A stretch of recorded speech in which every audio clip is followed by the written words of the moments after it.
Zara Washington stared in disbelief as coffee dripped from her braids onto her white blouse, the flight attendant's false apology hanging in the air. "These things happen," he smirked. Little did he know, the woman entering first class was Supreme Court Justice Imani Washington, Zara's mother, watching everything unfold. Before we dive into this incredible story of justice and accountability, let me know where you're watching from in the comments. If you believe in standing up against discrimination, hit that like button and subscribe to join our community of storytellers. Now, let's discover how this shocking moment of humiliation turned into something much more powerful. The morning had started with such promise. 17-year-old Zara Washington stood in front of her bedroom mirror, carefully selecting her outfit for her first solo flight. A crisp white button-down blouse, dark jeans, and her favorite pair of ankle boots, professional yet comfortable for the 4-hour journey from Atlanta to Washington, D.C. Her Georgetown University campus visit materials were neatly packed in her carry-on, along with her well-worn copy of Just Mercy by Bryan Stevenson. "You sure you don't want first class?" her mother had asked over breakfast, concern etched across her distinguished features. "I could upgrade you with my miles." Zara had smiled but shook her head firmly. "Mom, the whole point is for me to do this on my own. I need to be independent, just like you've always taught me." Justice Imani Washington nodded with understanding, though her eyes still held maternal worry. As one of only 3 black women ever appointed to the United States Supreme Court, she had worked relentlessly to raise Zara with both privilege and perspective. Independence was indeed something she had always encouraged. "I'm meeting you there anyway," her mother reminded her. "I've got the Robinson discrimination case argument starting tomorrow morning." The Robinson case was Justice Washington's current focus, a landmark racial discrimination lawsuit against one of America's largest employers that could potentially reset workplace equity standards nationwide. Zara had listened to her mother prepare arguments for weeks, and knew the pressure her mother was under. "I know, Mom. I'll be fine. It's just a flight to D.C., Zara reassured her, secretly thrilled at this small taste of adulthood. What Zara didn't know was that Justice Washington had been called to arrive in D.C. earlier than planned. The court had scheduled an emergency hearing, forcing her mother to change her own travel arrangements to the same flight as Zara's, a coincidence that would prove fateful. At Hartsfield-Jackson International Airport, Zara navigated security with the practiced ease of someone who had traveled extensively, though always previously with her high-profile mother. She felt a surge of pride as she presented her boarding pass and ID at the gate, joining the economy boarding group without fanfare. As Zara walked down the jetway, she couldn't help but notice the predominantly white crew. The lead flight attendant, a blonde woman whose name tag read Brittany, barely glanced at her as she greeted other passengers. A male flight attendant, Trevor according to his badge, checked her boarding pass with unusual scrutiny. "Economy is that way," he said with a dismissive gesture, though Zara had shown no confusion about the direction. "You're in 23B. "Thank you," Zara replied politely, ignoring the condescension in his tone. She'd experienced microaggressions like this throughout her life at the elite private school she attended in Atlanta's wealthiest suburb. As one of only 14 black students in a student body of 300, Zara had developed a thick skin and a diplomatic approach to casual racism. She made her way to her seat, observing how Trevor warmly welcomed a white family boarding behind her, offering to help stow their bags and cooing over their children. Zara settled into her middle seat, tucking her carry-on beneath the seat in front of her, determined not to let anything dampen her excitement about visiting Georgetown. Her mother had attended Georgetown Law 3 decades earlier, before her meteoric rise through the judicial ranks. Though Zara was interested in many universities, Georgetown held special significance. Still, she was determined to make her own path, not simply follow in her mother's formidable footsteps. "Is this 23A?" asked a young black man about college age, gesturing to the window seat beside her. "Yes, I think so," Zara smiled, moving her legs to let him through. "Thanks. I'm Marcus." Heading to a computer science conference at Howard, he introduced himself as he settled in. "Zara. Georgetown campus visit," she replied, appreciating the friendly face. Across the aisle, an older white woman with silver-streaked hair nodded politely at Zara before returning to her book. The name, Nancy, was embossed on her leather bookmark. The plane gradually filled with passengers, and Zara noticed that while most flight attendants were busy helping people find overhead bin space and get situated, none came down her aisle to assist. A white businessman in a hurry squeezed past Zara's row, his briefcase knocking against her armrest and spilling her water bottle across her tray table and lap. She gasped at the cold splash. "Sorry," he muttered without stopping or looking back. Zara pressed the call button, hoping for some napkins. 5 minutes passed. 10.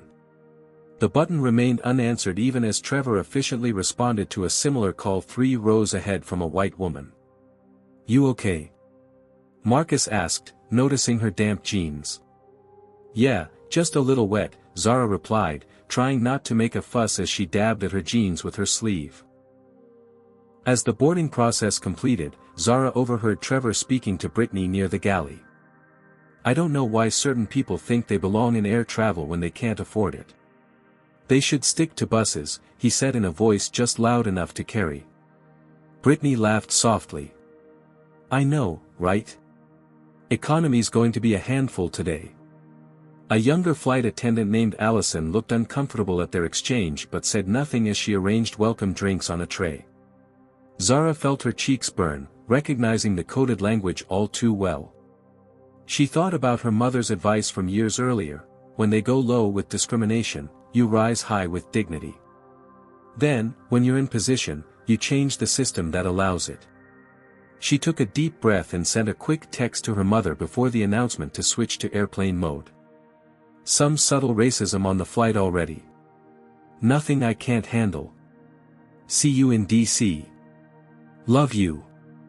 Zara had no idea her mother was already boarding the same aircraft, upgraded to first class after her last-minute booking, receiving a very different welcome from the same crew. The aircraft pushed back from the gate as Zara tucked her phone away. Looking around the cabin, she observed the flight attendant's behavior with growing unease.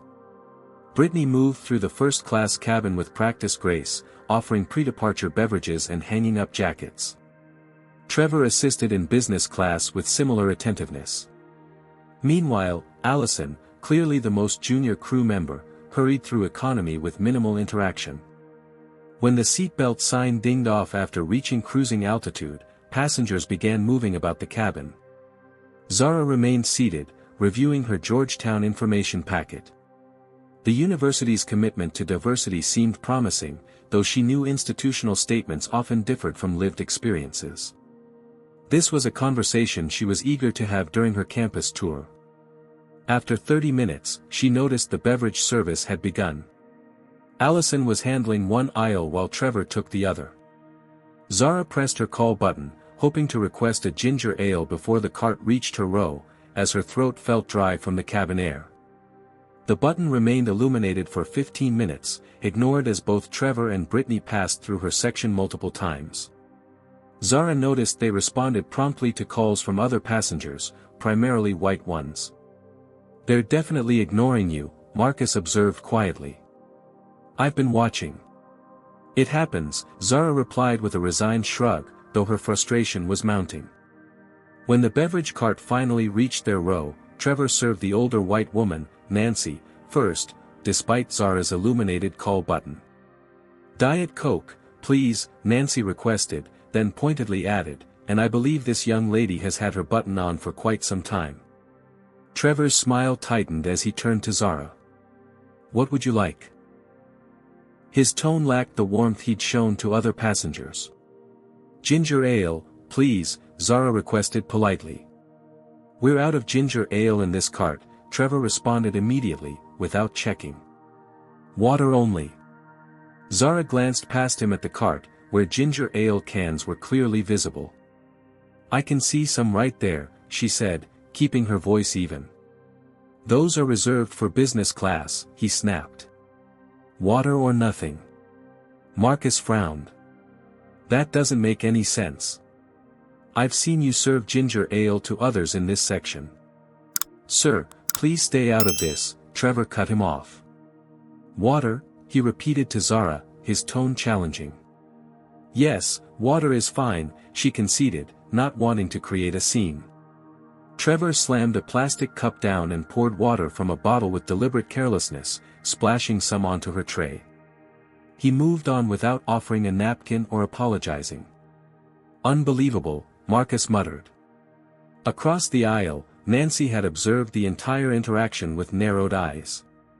She discreetly removed her phone and appeared to be recording subsequent interactions.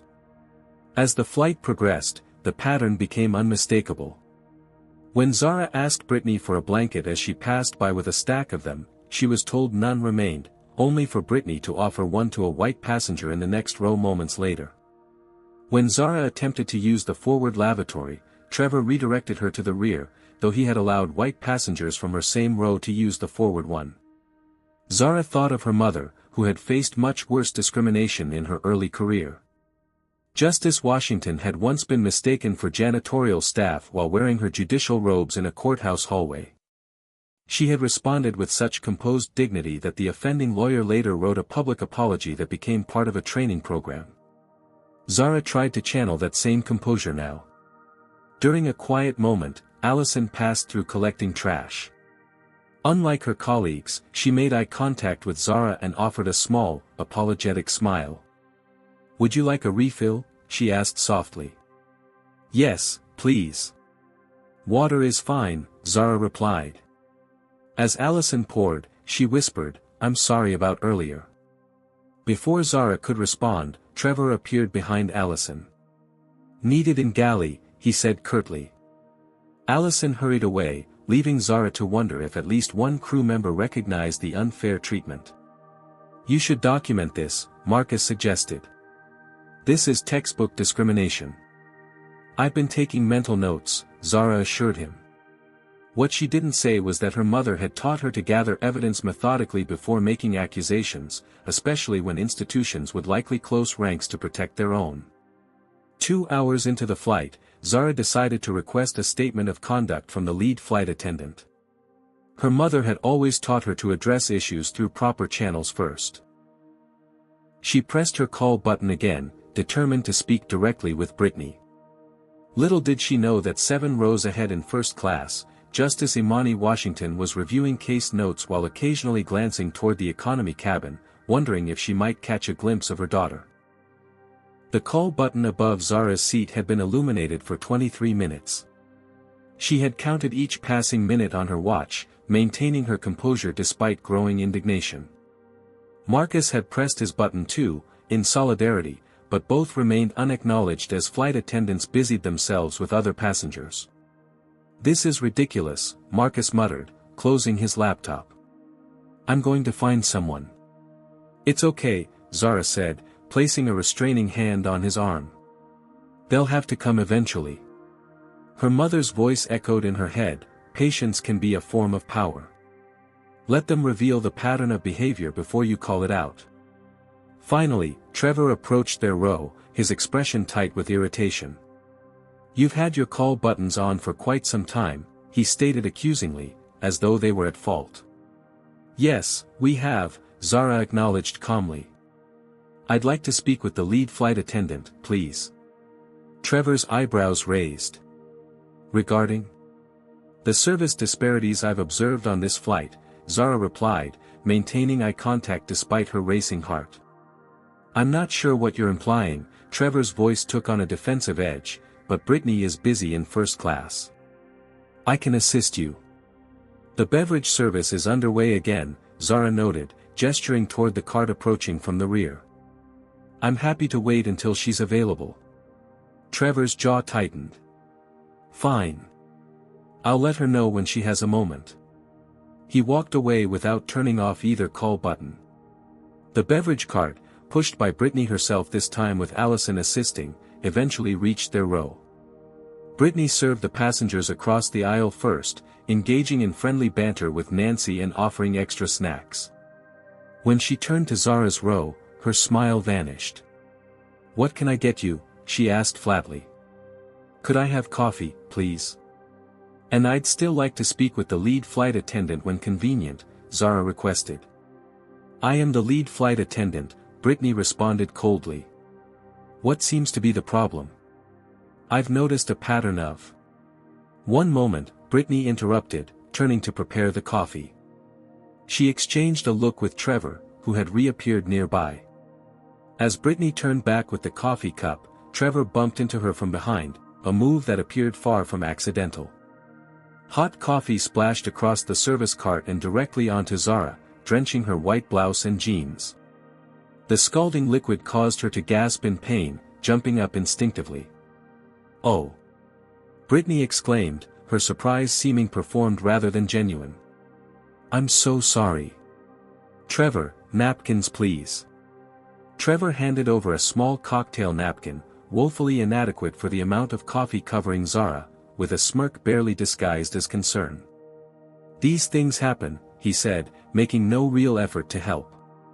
The coffee burned against Zara's skin as it soaked through her clothes. Several passengers nearby witnessed the incident, their reactions ranging from shock to discomfort to outright indignation. That was deliberate. Marcus protested, standing up beside Zara. Everyone saw it. Sir, please remain seated, Trevor commanded sharply. It was clearly an accident. Nancy, the older woman across the aisle, had her phone raised, recording the entire interaction. That didn't look like an accident to me, she stated firmly.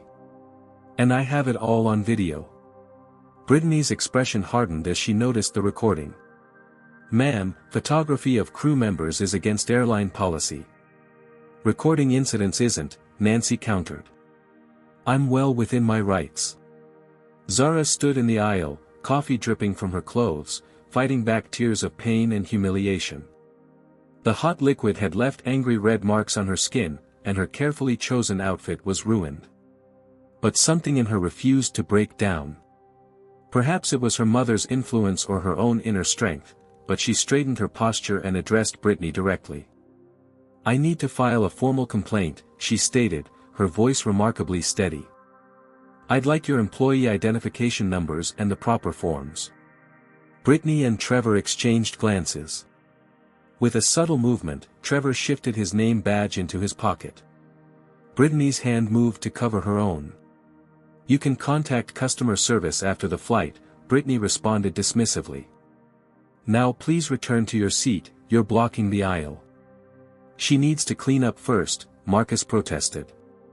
And probably needs medical attention for these burns. The lavatories are currently occupied, Trevor responded, though no illuminated signs indicated this was true. Zara stood her ground.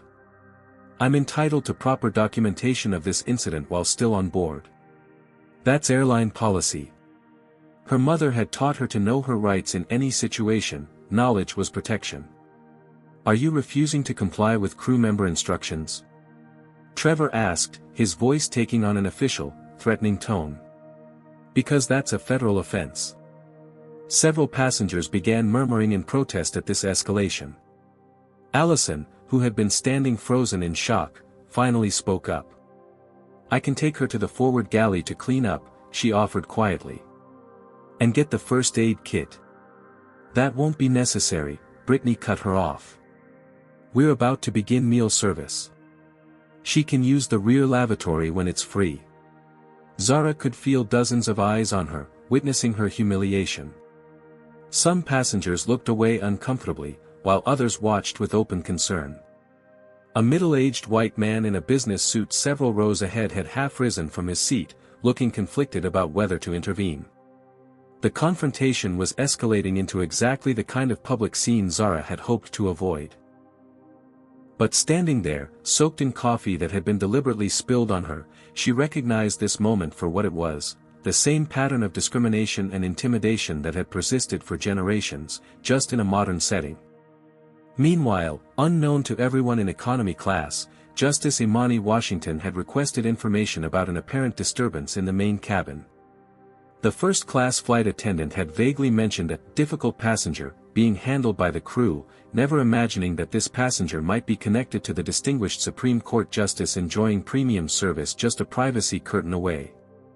As Zara stood her ground in the aisle, coffee-soaked and dignified, events were already in motion that would transform this moment of humiliation into something none of the flight attendants could have anticipated. The silence hanging in the cabin felt suffocating as Zara stood there, coffee dripping from her once pristine white blouse onto the airplane carpet. The dark liquid had created an expanding stain across her chest and stomach, with smaller splatters dotting her jeans. The burning sensation on her skin was intensifying, but the pain of public humiliation cut deeper. Trevor broke the tense silence with a theatrical sigh. "Here," he said, thrusting a handful of cocktail napkins toward her. "Some people are just too sensitive about everything these days." The implication in his tone was clear. He was suggesting Zara was overreacting, playing into harmful stereotypes about black women being difficult or aggressive when standing up for themselves. A few passengers shifted uncomfortably in their seats, while others pretended to be absorbed in their devices, unwilling to witness the injustice unfolding. "If you had stayed in your seat as instructed," Brittany added with thinly veiled contempt, "this wouldn't have happened. We can't have passengers constantly demanding special attention." Zara took a deep breath, centering herself as she had seen her mother do countless times before difficult court arguments. She stood remarkably composed despite her soaked clothing and the burning sensation on her skin. When she spoke, her voice was clear and measured. "I would like your names and employee identification numbers for my formal complaint," she repeated, her dignity intact despite their efforts to demean her. Trevor and Brittany exchanged knowing glances. With synchronized movements, they removed their name badges completely, tucking them into their pockets. "You can file whatever complaint you want after we land," Trevor dismissed her. "Now return to your seat immediately or we'll have security waiting in D.C." Marcus, who had been watching the scene unfold with increasing outrage, stood up beside Zara. "Here," he said, removing his light jacket and offering it to her. "You can wear this." The simple act of kindness nearly broke Zara's composure. She accepted the jacket with a grateful nod, slipping it on over her soaked blouse. "This is absolutely unacceptable," Nancy declared from across the aisle, her phone still recording. The silver-haired woman's voice carried authority that commanded attention. "I'll be reporting this incident to airline headquarters along with my video evidence." "Ma'am, as I've mentioned, recording crew members is against," Brittany began. "Save it," Nancy interrupted. "I've been flying this airline for 32 years as a platinum member. I know the policies, including those about discriminatory treatment and passenger rights." Other passengers began to take sides, the incident igniting a microcosm of America's broader social divisions. A middle-aged white man in business attire loudly complained about disruptions delaying his connection, while a diverse group of younger travelers expressed vocal support for Zara. The tension was escalating when the captain's voice crackled over the intercom. "This is your captain speaking. I've been informed of a passenger disruption in the main cabin. I must remind everyone that interfering with flight crew duties is a federal offense. Security personnel will meet the aircraft upon arrival if necessary. Please comply with all crew member instructions immediately." The announcement felt like a punch to Zara's stomach. The captain had been briefed only from the crew's perspective, automatically assuming she was the problem rather than the victim. "Return to your seat now," Trevor commanded with renewed authority, gesturing to Zara's coffee-soaked seat. With no real choice, Zara slid past Marcus back to her place, forced to sit in her wet clothes for the remaining 2 hours of the flight. The dampness clung uncomfortably to her skin, the coffee stains a visible reminder of her humiliation. As she sat there, Zara opened the Notes app on her phone and began methodically documenting everything that had happened, including times, names, what she could remember before the badges disappeared, and specific actions. Her mother had taught her that detailed documentation was the foundation of justice. She recalled Justice Washington's stories about the civil rights movement, about her great-grandmother who had been forced to give up her seat on a bus, about the countless everyday indignities that Black Americans had faced on public transportation throughout history. What happened to Zara wasn't new, it was just the modern manifestation of a deep-rooted pattern. Have you ever experienced discrimination while traveling? Comment number 1: if you've witnessed unfair treatment on flights or other transportation. What would you have done in Zara's situation? Would you have spoken up or stayed silent? Like this video if you believe we need more accountability in how passengers are treated, and subscribe to join our community fighting against everyday injustice. What do you think will happen when Zara's powerful mother discovers what's happening to her daughter? The flight attendants have no idea who they've messed with, but they're about to find out. The tables are about to turn in a way nobody on that flight could have imagined. Justice Imani Washington set aside her legal briefs with a sigh, finding it difficult to concentrate. Though first class provided ample space and comfort for reviewing the upcoming Robinson discrimination case, her thoughts kept drifting to Zara. It was her daughter's first solo flight, after all, and maternal concern wasn't easily switched off, even for one of the nation's most disciplined legal minds. She hadn't planned to be on this particular flight. Her original departure had been scheduled for the following morning, but an emergency conference with her clerks about a time-sensitive filing had necessitated her earlier arrival in D.C. The airline had accommodated her last-minute change with an upgrade to first class, given her frequent flyer status and the fact that economy was fully booked. Imani had deliberately not told Zara about the change. Her daughter had been so determined to make this journey independently, and Imani respected that developing autonomy too much to undermine it.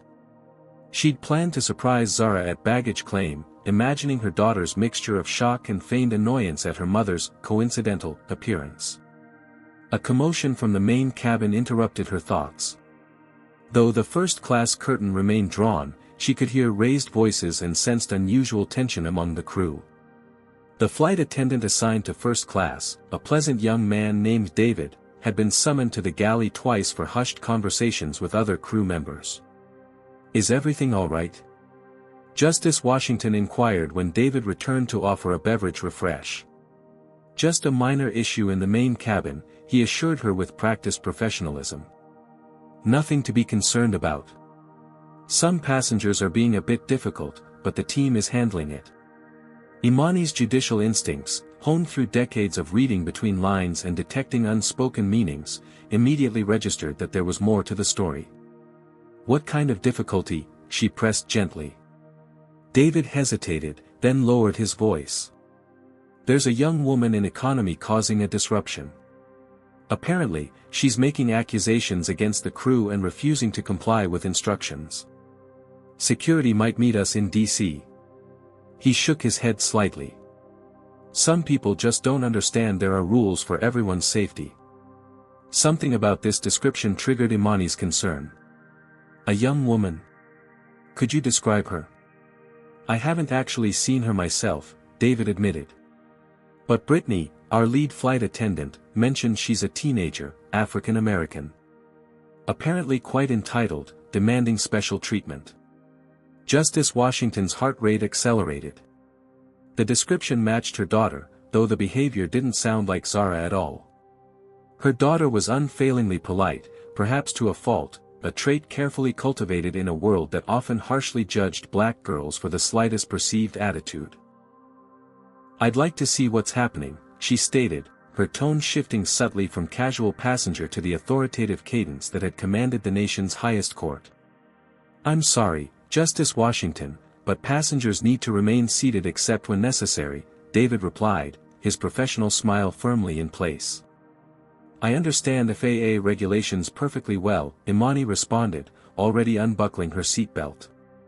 "And I have reason to believe my daughter may be involved in whatever situation is occurring." David's expression changed instantly. "Your daughter," he repeated, his professional veneer cracking slightly. "Zara Washington, 17 years old, traveling alone in economy class," Imani confirmed, rising to her full height. Though not physically imposing at 5'6", Justice Washington possessed the kind of presence that had made attorneys quake during her years as a federal prosecutor. "I'd like to check on her immediately. I wasn't aware." "Let me speak with Brittany first," David stammered, clearly connecting dots and realizing potential implications. "That won't be necessary," Imani replied, already moving toward the curtain that separated first class from the main cabin. "I'll address this myself."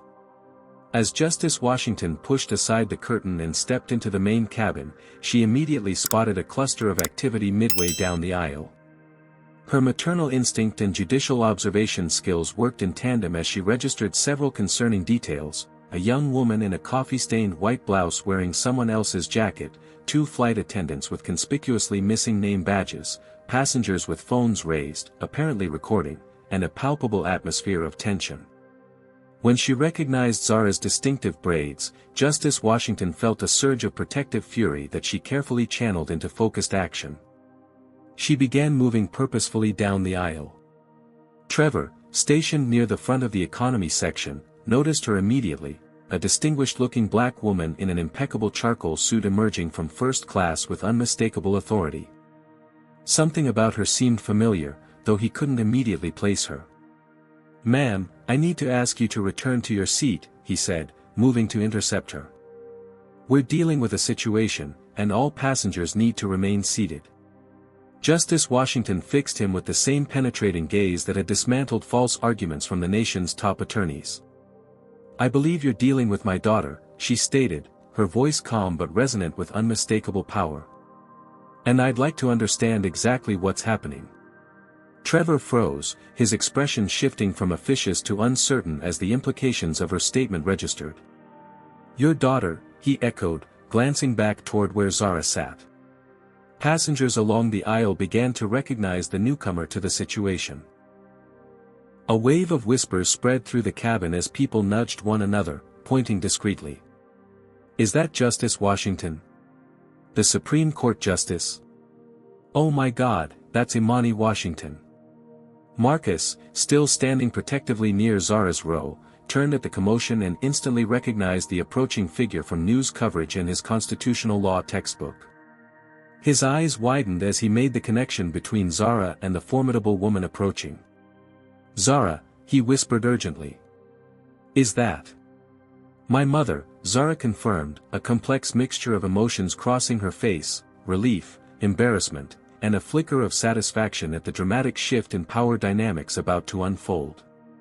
Brittany had been leafing through a service manual at the rear galley, apparently looking for policies to cite against Zara, when Alison tugged urgently at her sleeve.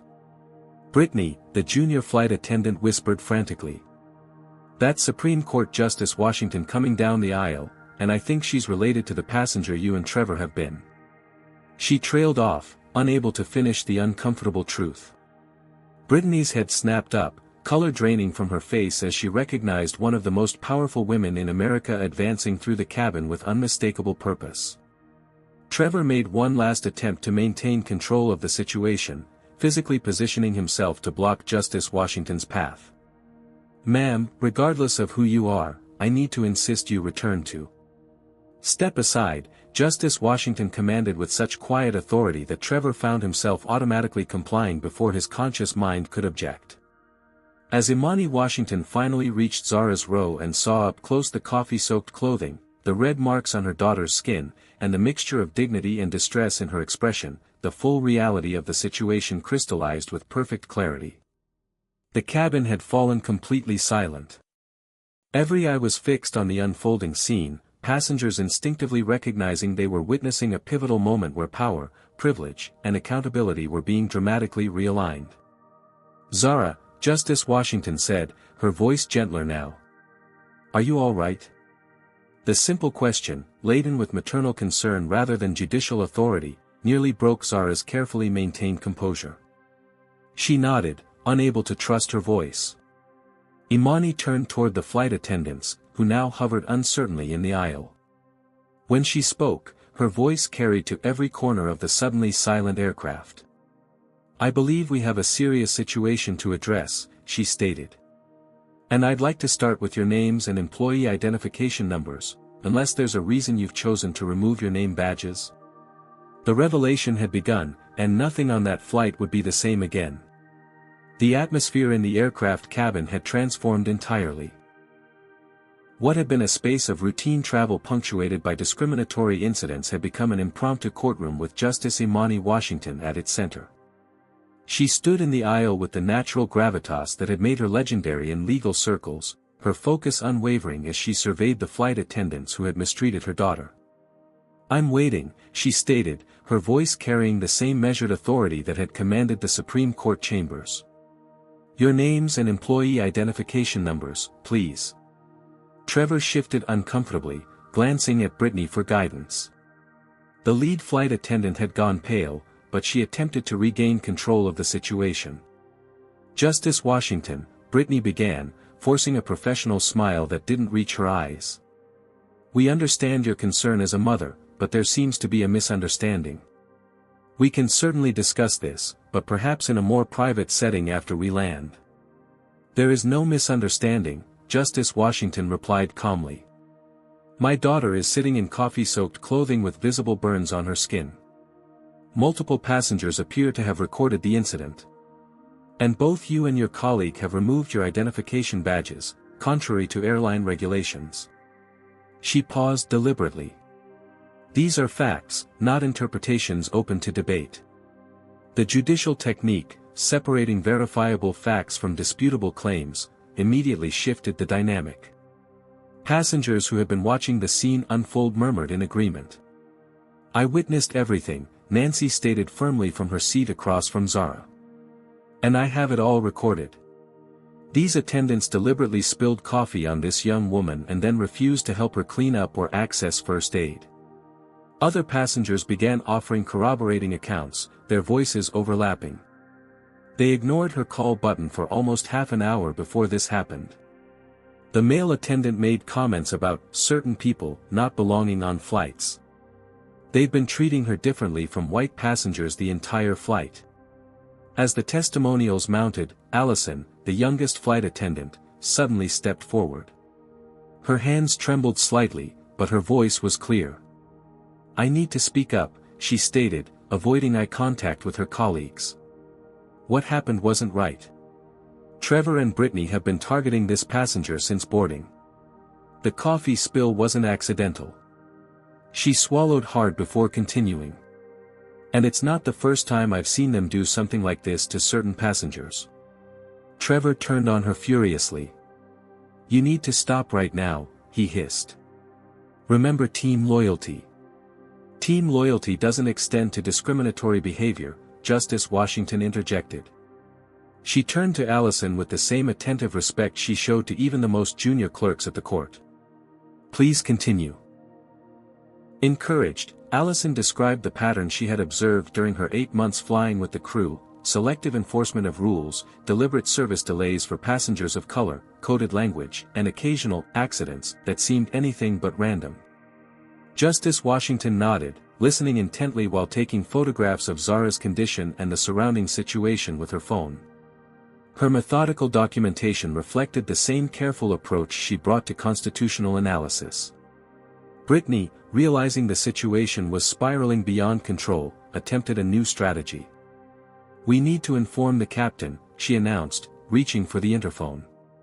"By all means," Justice Washington agreed. "The captain should absolutely be aware of a civil rights violation occurring on this aircraft." The invocation of civil rights violation, a legal term with serious implications, visibly rattled both Trevor and Brittany. The airline's onboard customer service representative, a man named Gregory who had been summoned from another section, arrived looking concerned. "Justice Washington," he acknowledged with appropriate deference. "I've been briefed on the situation. On behalf of the airline, I want to assure you this matter will be thoroughly investigated." "I appreciate that," Imani replied, "but this goes beyond customer service. What's happened here potentially violates multiple federal statutes." She proceeded to cite specific laws with the precision that had made her renowned in legal circles. Title VI of the Civil Rights Act prohibits discrimination by airlines receiving federal funds. The Federal Aviation Administration's own regulations prohibit discriminatory behavior toward passengers.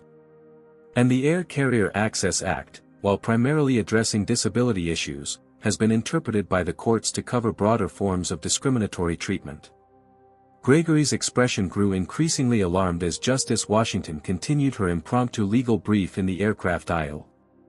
"Mom," Zara said quietly, touching her mother's arm. "Maybe we could discuss the legal details after we land." Justice Washington glanced at her daughter, softening slightly at Zara's gentle redirection. It was a familiar dynamic between them, Zara often helping her mother see beyond legal remedies to the human dimension of situations. The captain emerged from the cockpit, having been briefed about the high-profile passenger involved in the disturbance. His face was grave as he assessed the scene. "Justice Washington," he acknowledged with a respectful nod. "I understand there's been an incident involving your daughter." "There has indeed, Captain," she confirmed. "And while I appreciate the inherent authority you hold over this aircraft under FAA regulations, I would caution against viewing this solely as a passenger compliance issue. The evidence strongly suggests discriminatory behavior by crew members, which falls under different legal frameworks altogether." The strategic reference to the captain's authority, acknowledging it while simultaneously establishing boundaries around it, was a masterful judicial technique. The captain, recognizing he was dealing with someone who understood aviation law as thoroughly as she understood constitutional law, nodded carefully. "I take such allegations very seriously," he stated. "I'll need statements from everyone involved." As the conversation continued, Trevor suddenly interjected with mounting frustration, "This is ridiculous. She's just playing the race card and using her mother's position to get special treatment." The cabin went silent at the outburst. Justice Washington turned slowly to face him, her expression unreadable. "Interesting," she replied with devastating composure. "Would you care to elaborate on what you mean by the race card? Perhaps you could explain the legal or regulatory basis for that concept." Trevor faltered under her precise questioning, a technique that had unraveled countless flawed arguments in her courtroom days. "I just mean, people always blame everything on race when sometimes it's just about following rules," he stammered. "I see," Justice Washington replied. "And which specific rules was my daughter violating that warranted having hot coffee spilled on her and being denied assistance afterward?" The question hung in the air, impossible to answer without revealing the discriminatory foundation of his actions. In the tense silence that followed, Brittany suddenly broke down. "I can't do this," she said, her professional facade crumbling. "Trevor, we went too far this time." She turned to Justice Washington and Zara. "It wasn't supposed to escalate like this. We make assumptions sometimes about certain passengers. It becomes a pattern. I'm not proud of it." Her unexpected confession shifted the atmosphere yet again. Justice Washington had seen this pattern throughout her career, how accountability often arrived not as a thunderous judgment but as a quiet acknowledgement when people finally confronted the implications of their actions. As Brittany continued her admission, Justice Washington delivered a powerful impromptu speech about everyday racism and the cumulative impact of seemingly small, discriminatory acts, the kind that rarely made headlines but steadily eroded dignity and equal access. "These minor incidents," she explained to the now captivated cabin, "are not minor to those experiencing them. They form the foundation of systemic discrimination. Each time we dismiss them as isolated events rather than recognizing the pattern, we perpetuate the larger problem." The passengers listened in rapt attention as one of the nation's foremost legal minds broke down complex social issues with remarkable clarity at 35,000 feet. For Zara, watching her mother transform a moment of personal humiliation into a teachable moment about justice represented everything she admired about her. This was why she wanted to follow her own path at Georgetown, not to escape her mother's shadow, but to find her own way of continuing this essential work. The dynamic within the aircraft had undergone a complete transformation. Where Trevor and Brittany had once wielded their authority with casual cruelty, they now stood uncertainly in the galley area, following the captain's directive to remain separate from passengers while the incident was being documented. Captain Reynolds had taken control of the situation with the calm authority of someone accustomed to managing crises, though even he seemed slightly awed in Justice Washington's presence. "Justice Washington, I'd like to assure you that this incident will be fully documented and addressed according to our airline's protocols," he stated. "In my 26 years with this airline, I've never personally witnessed the kind of behavior described, and it will not be tolerated." Imani Washington acknowledged his assurance with a measured nod. "I appreciate your commitment, Captain. However, I'd like to ensure this documentation happens while still in flight, with witness statements collected and evidence preserved. Her tone made it clear this wasn't a request but an expectation. Of course, the captain agreed. I've already contacted our ground operations team. The airline's chief of staff for this region will be meeting the aircraft upon arrival. This announcement sent a ripple through the cabin. The involvement of such high-level airline management signaled the seriousness with which the situation was now being treated. Zara, still seated in her coffee-stained clothes, was provided with a first-class amenity kit containing basic toiletries and an airline-branded sweatshirt by a now solicitous flight attendant from another section. "The lavatory is free now if you'd like to change," the attendant offered gently. "And we have a first aid kit for those burns." As Zara made her way to the lavatory, Justice Washington remained in conversation with Gregory, the customer service representative, who was frantically taking notes. "I want to be absolutely clear," she told him, "that while the individual behavior of these flight attendants is concerning, my primary interest is in the systemic issues that allowed this to occur. What anti-bias training do your flight crews receive? How are discrimination complaints tracked and addressed? Is there a pattern of similar incidents that hasn't been properly investigated?" Her questions reflected the same incisive approach she brought to oral arguments at the Supreme Court, looking beyond individual actions to the underlying structures that enabled them. Gregory, visibly sweating, attempted to outline the airline's diversity policies and complaint procedures, but under Justice Washington's methodical questioning, the gaps in these systems became increasingly apparent. "We'll need to do better," he finally admitted. "Much better." While this conversation unfolded, an executive decision had been made to contact airline headquarters. The airline's general counsel had been alerted, recognizing the potential legal implications of having discriminated against the daughter of a Supreme Court justice specializing in civil rights law. When Zara returned to her seat wearing the airline sweatshirt, Marcus leaned over with an expression of amazement. "I can't believe your mom is Justice Washington," he whispered. "Why didn't you say anything?" Zara shrugged slightly. "It's not something I lead with. I want people to see me, not just my mother's position." She paused. "Though I admit, right now I'm pretty grateful for who she is." Across the aisle, Nancy had been engaged in quiet conversation with Justice Washington, sharing the video recordings she'd made throughout the flight. The older woman had introduced herself as a retired civil rights attorney who had once argued a case before Imani early in her judicial career. "I recognized the pattern immediately," Nancy explained. "In my 40 years of practice, I saw this kind of behavior constantly. It just becomes visible once you're trained to look for it." "And that's precisely the issue," Justice Washington agreed. "These incidents occur in plain sight, but only some people are conditioned to see them." As the documentation process continued, Alison, the junior flight attendant who had spoken up, approached Justice Washington tentatively. "There's something else you should know," she said, her voice low. "This isn't an isolated incident. There's a group chat where some crew members share stories about passengers they've targeted." She swallowed hard. "I have screenshots. I was planning to report it to management next month when my probationary period ended." This revelation added a new dimension to the case, suggesting the problem extended beyond individual bias to a potentially coordinated pattern of discriminatory behavior. Justice Washington thanked her for coming forward, noting, "Courage often comes at a cost. Your willingness to speak truth despite potential consequences exemplifies the kind of integrity our systems desperately need." The airline executive contacted mid-flight had arranged for a senior team to meet the aircraft upon arrival. The message relayed to the captain made it clear this was now being treated as a major incident requiring immediate high-level intervention. As word spread throughout the cabin about what had occurred and who was involved, other passengers began approaching Justice Washington with their own stories of witnessed discrimination on flights, incidents they had observed but felt powerless to address.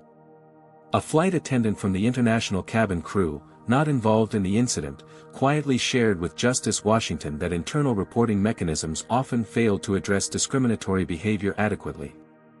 "Reports get filed and disappear into the system," she explained. Unless there's a viral video or a high-profile complaint, nothing really changes. In the galley area, Trevor and Brittany's attitudes had undergone a dramatic shift as the full implications of their actions became apparent. Trevor remained defiant, insisting they had done nothing wrong, while Brittany had grown increasingly distressed, recognizing the potential consequences for her career. The cabin crew supervisor, having been briefed on the situation, approached Justice Washington with an offer of compensation. "We'd like to offer you and your daughter first-class upgrades for your next year of travel, along with substantial flight credits, to make this situation right," he proposed. Justice Washington's response was measured but firm. "I appreciate the gesture, but this isn't about compensation or special treatment.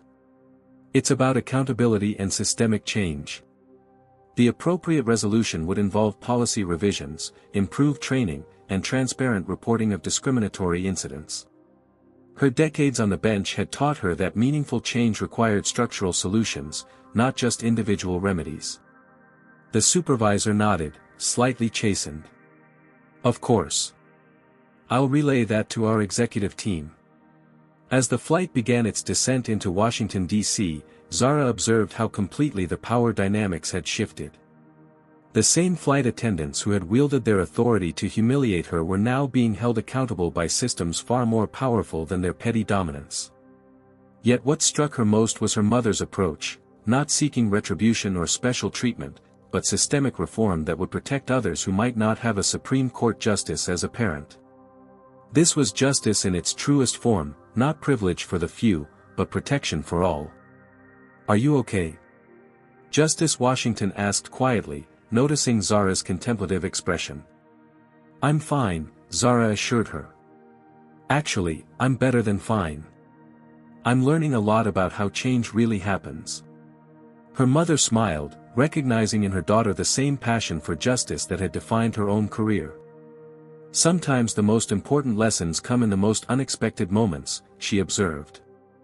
As the aircraft touched down at Reagan National Airport, no one aboard could deny that they had witnessed something profound, not just the humiliation of a young black woman or the intervention of her powerful mother, but a real-time lesson in how justice functions when systems are held accountable. The aircraft's wheels touched down on the runway at Reagan National Airport with a firm jolt that seemed to punctuate the gravity of what had transpired during the flight. As passengers reached for their phones and the familiar chimes of devices powering on filled the cabin, Captain Reynolds made an unusual announcement. "Ladies and gentlemen, we've arrived at our destination. Local time is 4:17 p.m. with clear skies and 72 degrees. We ask that all passengers remain seated after we reach the gate. We'll be implementing a modified deplaning process today." Murmurs spread through the cabin as people exchanged glances, everyone aware this deviation from normal procedures was connected to the incident. Justice Washington and Zara remained composed, the former reviewing notes she had taken on her phone while the latter stared thoughtfully out the window at the Capitol dome visible in the distance. When the aircraft finally docked at the gate, the reason for the captain's announcement became immediately apparent. Through the windows, passengers could see not just the usual ground crew but an assembled group of individuals in business attire waiting on the jet bridge. "That's Richard Calloway," Marcus whispered to Zara, recognizing the airline's CEO from a recent cover of Business Week. "And I think that's their general counsel next to him." Indeed, the airline had mobilized its highest-level response team. In the mere 2 hours since being alerted to the situation, they had assembled key executives, legal representatives, and PR specialists to address what they now recognized as a potential corporate crisis of significant magnitude. Captain Reynolds appeared from the cockpit, approaching Justice Washington with professional deference. "Justice Washington, the airline's executive team has requested that you and your daughter deplane last so they can speak with you privately without causing further disruption." "I understand," Justice Washington replied, "though I should note that my preference would be for transparency rather than privacy in addressing this matter." The systematic deplaning process began, with many passengers pausing as they passed Zara's row to offer words of support or share business cards with contact information in case witness statements were needed. Nancy, the retired civil rights attorney, assured Justice Washington she would forward all video evidence and make herself available for any further documentation required. Justice is a marathon, not a sprint, she told Imani warmly. But occasionally, we get to witness a significant mile marker. What happened today matters. Marcus hesitated before leaving, turning to Zara with genuine admiration. You handled everything with such dignity, he said. Would it be okay if I checked in later to see how this was resolved? Maybe we could meet up during your Georgetown visit? Zara smiled, feeling a surprising connection with someone who had witnessed her at both her most vulnerable and most resilient. I'd like that, she replied, exchanging contact information with him. As the last regular passengers deplaned, Trevor and Brittany were escorted from the aircraft by airline security personnel, their expressions a mixture of defiance and apprehension. Alison, the junior flight attendant who had spoken up, remained on board at Justice Washington's request, recognized as a whistleblower rather than a participant in the discrimination. When Zara and her mother finally emerged onto the jet bridge, they were met by Richard Calloway himself, flanked by the airline's chief legal officer and head of customer experience. Justice Washington, Ms. Washington, he began solemnly, on behalf of our entire airline, I want to express our deepest regrets for what you experienced today. This falls catastrophically short of our values and standards. Before he could continue with what was clearly a prepared statement, a commotion at the end of the jet bridge caught everyone's attention. Several individuals with press credentials and cameras had somehow gained access to the secure area. Justice Washington. Can you confirm reports that your daughter was discriminated against on this flight? Are you planning to file a lawsuit against the airline? Does this incident relate to the Robinson discrimination case you're hearing next week? The airline's PR director looked horrified, turning to her security team with obvious questions about how media had penetrated a secured area. Justice Washington, however, appeared unsurprised by the development. Information flows quickly in Washington, she observed calmly to the CEO. Perhaps we should continue this conversation in a more appropriate setting. The executive team quickly ushered Zara and Justice Washington to the airline's premium lounge, which had been cleared of other passengers for this impromptu meeting. Once settled in the private conference room, Richard Calloway resumed his apology with even greater gravity. What happened today represents a complete failure on our part, he acknowledged. We're prepared to offer substantial compensation and accommodations to address this inexcusable situation. The chief legal officer slid a document across the table, a confidentiality agreement paired with an offer of significant financial compensation and lifetime premium status with the airline. Justice Washington glanced at the document without touching it, then looked directly at the CEO. Mr. Calloway, I appreciate the gesture, but this approach fundamentally misunderstands the issue at hand. We're certainly open to adjusting the terms, he responded quickly. This isn't about terms, Zara interjected, finding her voice. All eyes turned to her in surprise, the executives had been directing their attention exclusively to her famous mother. This is about accountability that goes beyond a private settlement. Justice Washington smiled slightly, proud of her daughter's insight. Exactly. Private settlements with confidentiality clauses may resolve individual incidents, but they perpetuate systemic problems by keeping discriminatory patterns hidden from public accountability.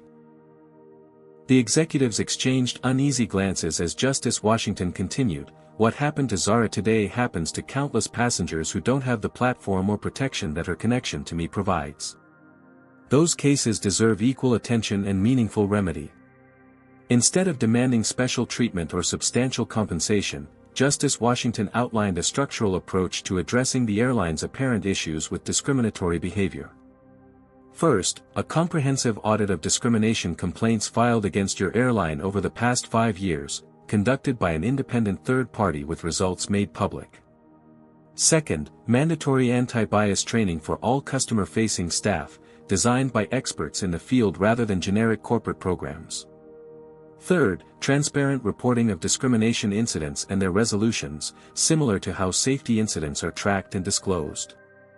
And finally, a revision of your internal reporting mechanisms to protect employees like Alison who speak up against discriminatory behavior they witness. The systematic, structural approach reflected Justice Washington's judicial philosophy, addressing root causes rather than merely treating symptoms. The executives appeared taken aback by this response, having clearly prepared for demands of financial compensation rather than institutional reform. As they were processing this unexpected direction, a staff member entered with an urgent message for the CEO. After scanning it, Calloway looked up with evident concern. "It appears Ms. Washington's experience is trending on social media," he informed the group. "A passenger uploaded video footage before we could even reach the gate. It's already been shared over 50,000 times." Almost simultaneously, Justice Washington's phone buzzed with a notification. A colleague from the Supreme Court had messaged, "Imani, your daughter's experience is being discussed on major news networks. Are you aware?" The situation had transcended a private incident to become a public conversation about racial discrimination in transportation, an issue with deep historical resonance in American civil rights history. Zara felt a complex mixture of emotions. The privacy of her humiliating experience had been violated by its viral spread, yet that same publicity might force meaningful change that a private settlement would not have accomplished. Perhaps, Justice Washington suggested to the airline executives, this is an opportunity to demonstrate leadership rather than damage control. How you respond now will define your corporate values far more authentically than any mission statement or diversity pledge. The meeting continued for another hour as the framework for a substantive response took shape. By its conclusion, the airline had committed to a comprehensive review of its practices and the development of new anti-discrimination protocols that would bear Zara's name, not as an admission of liability but as a commitment to improvement. As Justice Washington and Zara finally left the airport, a text message arrived from Marcus, "Just saw what's happening online. You've started something important. Georgetown would be lucky to have someone like you leading the way." For Zara, the humiliation of coffee-stained clothing had transformed into something unexpectedly meaningful, a catalyst for change that extended far beyond her individual experience. It wasn't the Georgetown visit she had imagined, but perhaps it was the education she needed. 1 month later, Zara Washington stood at the podium in Georgetown University's Gaston Hall, the ornate architecture of the historic auditorium forming a dramatic backdrop as she addressed the pre-law symposium. The irony wasn't lost on her, she had come to Georgetown as a prospective student, and now she was speaking to current students and faculty as a featured presenter. "When I boarded that flight 4 weeks ago," she began, her voice steady despite the butterflies in her stomach, "I was just a high school senior visiting colleges. I never imagined that a cup of deliberately spilled coffee would become a catalyst for industry-wide change." The audience listened intently. Many had followed the story as it unfolded across national media outlets and social platforms. What had begun as viral video clips of the incident had evolved into a substantive conversation about discriminatory treatment in transportation, a conversation that was producing tangible results. Trevor Morrison and Brittany Lawson, the flight attendants involved, were terminated following an internal investigation, Zara continued. More significantly, they now face civil rights charges under federal transportation statutes. But this was never about individual punishment, it was about recognizing patterns and changing systems. She outlined the developments that had occurred since that fateful flight. The airline had implemented a comprehensive anti-bias training program designed with input from Justice Washington and a team of civil rights experts. Unlike typical corporate diversity initiatives that often amounted to little more than checkbox exercises, this program incorporated real case studies, measurable outcomes, and ongoing evaluation metrics. Flight attendants across the airline were now required to wear body cameras during service interactions, a policy that had initially faced resistance from unions but was ultimately embraced as protection for both passengers and crew members against false accusations. Most significantly, the airline had established the Washington Accountability Initiative, a transparent reporting system that tracked incidents of potential discrimination, their investigation processes, and their resolutions. These reports were published quarterly, creating unprecedented transparency in an industry that had traditionally handled such matters behind closed doors. True justice isn't about punishing individuals, Zara explained, echoing her mother's judicial philosophy. It's about transforming structures that enable discriminatory behavior to flourish unchecked. As her presentation continued, Zara highlighted how her personal experience had connected to broader patterns of discrimination in American transportation, from the Montgomery bus boycott to present-day disparities in TSA screening practices. Transportation equality has always been central to civil rights in America, she noted. The freedom to move through public spaces with dignity is fundamental to full participation in society. In the audience, Marcus Chen nodded in agreement. After witnessing the incident firsthand, he had changed his academic focus from corporate law to civil rights advocacy. Now interning with Justice Washington's staff for the summer, he was helping compile research for a potential transportation equality case that might eventually reach the Supreme Court. Alison Rivera, the junior flight attendant who had broken ranks to speak truth about the discriminatory practices she had witnessed, had been promoted to a new position training flight attendants on bias recognition and intervention. Her courage had transformed her from reluctant bystander to active change agent. Nancy Goldstein, the retired civil rights attorney who had recorded the incident, had become a volunteer witness coordinator for transportation discrimination cases, helping connect individuals who experienced similar treatment with appropriate legal resources. What I've learned through this experience, Zara continued, is that justice often arrives through unexpected channels. Sometimes it takes a moment of public accountability to catalyze change that years of private complaints couldn't accomplish. The symposium's theme, Modern Civil Rights, New Frontiers in Advocacy, had particular resonance given recent developments. The media coverage of Zara's experience had sparked congressional hearings on discrimination in transportation, with industry leaders being called to account for their company's practices. Justice Washington, seated in the front row, watched her daughter with quiet pride.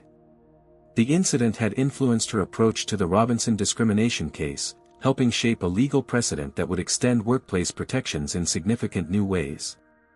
Though she had maintained appropriate judicial distance from the airline case itself, her experience as a mother witnessing her daughter's humiliation had deepened her already profound commitment to equal justice. After the symposium, Zara met with Georgetown's admissions director, who expressed the university's enthusiasm about her application. Though flattered, Zara had become less certain about her path. The past month had opened new possibilities she hadn't previously considered. "I'm still weighing my options," she told the director honestly. "This experience has shown me there are many ways to advocate for justice beyond traditional legal routes." Indeed, Zara had established a student advocacy network for transportation discrimination cases that had already connected hundreds of affected individuals nationwide. Her platform had given voice to experiences that might otherwise have remained isolated incidents, revealing systemic patterns that demanded attention. Later that evening, as Zara prepared to board another flight, this time back to Atlanta, she noticed the difference immediately. The diverse crew greeted her warmly, their training in the new protocols evident in their interactions with all passengers. Though she recognized no one from her previous flight, news of her experience had clearly influenced practices throughout the airline. As she settled into her seat, Zara reflected on how a moment of humiliation had transformed into a platform for change. She had maintained her independence while embracing the power of her voice. She had discovered that justice sometimes arrived unexpectedly, but powerfully, when ordinary indignities were exposed to accountability. The captain's voice came over the intercom with the standard welcome announcement, but included an addition that hadn't been part of the script a month earlier: "We're committed to ensuring every passenger travels with dignity and respect. If you have concerns about your experience, we want to hear them." It was a small change, but indicative of a larger shift, one that had begun with coffee spilled on a white blouse and a mother who recognized that her daughter's experience reflected broader injustice. As the aircraft lifted into the evening sky, Zara thought about all the travelers who would never know the role they had played in making their journeys more equitable. That, she realized, was perhaps the most meaningful form of justice, change that became so normalized that new generations would never know things had once been different. This powerful story teaches us that justice requires both individual courage and systemic change. When Zara faced discrimination, it wasn't just about one incident but represented patterns affecting countless others without her advantages. True accountability goes beyond punishing individuals to transforming the structures that enable discrimination to flourish. The story demonstrates how privilege can be used responsibly. Justice Washington didn't seek special treatment but instead advocated for reforms benefiting everyone. It shows that documentation and evidence are crucial tools in fighting discrimination, as Nancy's recordings provided irrefutable proof of what occurred. Perhaps most importantly, we learn that speaking truth to power, whether as victims like Zara, witnesses like Nancy, or insiders like Alison, creates ripples of change far beyond the original incident. The courage to name injustice, even when uncomfortable or risky, is what ultimately transforms systems. The transformation from humiliation to empowerment reminds us that our most painful experiences can become catalysts for meaningful change when channeled into advocacy rather than bitterness. Have you ever witnessed discrimination in public spaces? Would you have spoken up like Nancy or stayed silent? Share your thoughts in the comments. If you believe in standing up against everyday injustice, please like this video, subscribe to our channel, and share this story with someone who needs to hear it. Your voice matters in creating a more just world. Thank you for joining our community of storytellers and advocates. Together we can transform painful moments into powerful change.